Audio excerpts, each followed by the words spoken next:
Welcome to Standard Chartered Money Insights, a podcast series by Standard Chartered Bank that brings you market views and insights on the go. Hello, everyone. My name's Manpreet, and welcome to Through the Noise. Now, the week continues to be increasingly, of course, about the Middle East conflict and the ongoing negotiations to, hopefully bring some of the recent tensions to a close. From a financial market perspective, we've, of course, seen quite an impressive recovery in recent days, but of course dependent on an extended ceasefire, particularly as we approach the end of Trump's 2-week deadline. Now, to discuss what this means for investors and how investors should consider positioning against this sort of context, I'm really happy to be joined today by Rajat Bhattacharya, who's a senior investment strategist in the CIO office. So, welcome, Rajat, and maybe let's jump right into equity markets first. Major equity benchmarks have already recovered losses suffered during the Middle East conflict, on hopes, of course, of a resolution. In your view, what lessons should investors draw from this latest geopolitical risk episode? Hi, Manpreet. Yeah, you're right that U.S. equity markets actually have recovered all the losses suffered during the Middle East conflict and have scaled record highs, while Europe and Asia are not far behind. And this is because of the expectations, as you mentioned there, of negotiations leading to an extended truce. Now, overnight, we saw Israel and Lebanon have also announced a ceasefire and are negotiating for a permanent truce. Now, talks are likely to remain tense given the latest conflict and the diverging starting positions on both sides. Now, this is likely to sustain near term volatility in markets. Nevertheless, and this is important, as we flagged at the start of the conflict almost 6-7 weeks ago, we continue to expect constraints on both parties to lead to a resolution and a restart of energy flows through the Hormuz Strait in the next few weeks. And we can talk more later about that, about those constraints. Now, the recovery in risk assets have once again highlighted the importance of staying invested through geopolitical crises as long as the fundamentals don't change significantly. All right, thanks for that context. Maybe if you could tell us more about what these constraints are that have led both sides of the negotiation table and why you expect an agreement to be reached. Sure. So the constraints driving the conflicting parties uh, to the negotiating table are really threefold. The first one is President Trump needs to revive his flagging approval ratings and sustain equity and bond market, both the equity and bond markets, I should say, heading into November's midterm elections. Now, the Iranian regime's need for self-preservation and is the second requirement.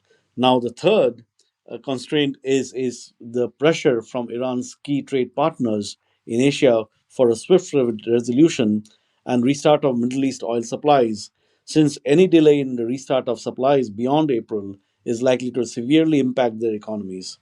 Also, sustaining US equity market strength has become an even bigger necessity for US administrations in the post COVID years, given the so called wealth effect of the upper income segment of the population, increasingly driving services consumption and economic growth.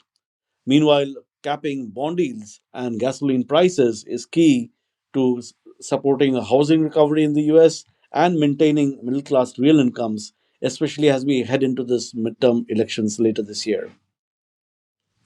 All right, so maybe given that context, what should investors expect next now that many major markets have already recovered? Yeah, if the US Iran truce holds, we expect strong US earnings to drive the next leg of the rally. The US equities rebound is backed by robust corporate earnings, really. And major US banks have delivered strong Q1 earnings beats so far, driven by robust trading and mergers and acquisitions activity. Now, this reflects a resilient macro backdrop. However, I should add that the weaker guidance on net interest income is a headwind for banks which are more reliant on lending rather than investment banking activity. Our technical and quantitative models remain risk on, and investor positioning in US equities, at least, is close to neutral, which leaves scope for further upside if earnings continue to beat expectations. Do you have any strong regional or sector preferences within stocks? Yeah, as we have been saying for quite a while now, actually, for several months and through the crisis, that we prefer the technology sector, especially the semiconductor segment, which is expected to report another quarter of strong revenue and earnings growth in the coming weeks. The tech sector continues to drive overall US earnings growth amid accelerating AI capex and surge in semiconductor prices. With recent valuation derating, the sector offers an attractive entry point, in my view. We also like the USA utility sector as it benefits from power demand from AI related data centers. As investors explore opportunities in new power technologies, we believe that sizing is critical. Investors should align their allocations to unproven technologies based on their risk appetite. We expect US utilities, including independent power producers and nuclear operators, to benefit from the structural power demand. We also expect major investment in the US electricity network, driven by aging infrastructure, digitalization, and energy transition needs.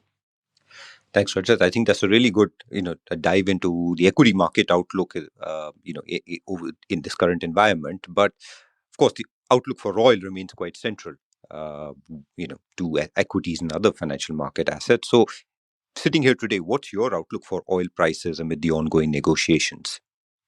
Absolutely, oil is critical here. The Iran crisis has injected a significant geopolitical risk premium into global oil prices, as we know, and has pushed the WTI oil prices, which is the US crude oil price, almost 50% higher since the start of the conflict. Lately, prices have eased from a peak of around $112 per barrel to just above $90 per barrel today. The pullback reflects signs of near term demand softening and conflict de escalation. However, continued oil transit route disruptions and the drawdown of floating storage buffers could quickly drive prices higher again.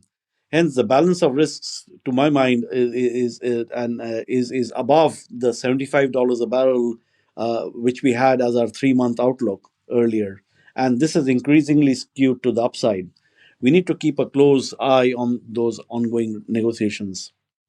All right. And maybe last but not least, what does all of this mean for the US dollar? Yeah, the dollar actually looks structurally weak. The dollar index, the so called DXY index, has fallen almost 8 straight sessions after earlier failing to sustainably break above the 100 mark, which is a critical level, at the peak of the Middle East conflict in March. Latest US data, including the Fed's Beige Book survey, point to negative impact on consumer and business sentiment in the US, though real activity remains resilient. Upstream inflation pressures are starting to build due to higher oil prices, potentially impacting real incomes and consumer spending. Now, this is likely to keep the Fed, ECB, and the BOJ monetary policies on hold in the next few months. Nevertheless, we see higher risk of the ECB and BOJ hiking rates by Q3 to counter inflation pressures. Remember that the ECB is an inflation targeting central bank, while the Fed has a dual mandate of supporting the job market while keeping a lid on inflation. Thus, I expect the Fed under a new chair to ease policy by the fourth quarter of this year as it focuses more on supporting the job market. The widening rate differential is likely to drive the dollar lower this year, and this should be good for overall global risk assets. All right. Well, thank you, Rajat. I think we'll bring a conversation to an end there. Thanks so much for spending time speaking to our listeners today. Top three takeaways from my end. Number one, increased progress towards resolution we think is positive for risky assets and equity markets in particular. Second, within U.S. equities, we particularly like the U.S. technology and utility sectors, which we think will benefit particularly from the upcoming earnings season in the coming days. But third, of course, we do think the U.S. dollar has room to continue to weaken, given what we see as a structurally weak outlook, and as its demand for its safe haven characteristics fades. So, thank you very much for listening in to today's podcast. We hope you enjoyed it, and we look forward to speaking with you again next week. Thank you for listening to Standard Chartered Money Insights, a podcast series by Standard Chartered Bank. For more details, visit Market Views on the Go on our website or click the link in the description.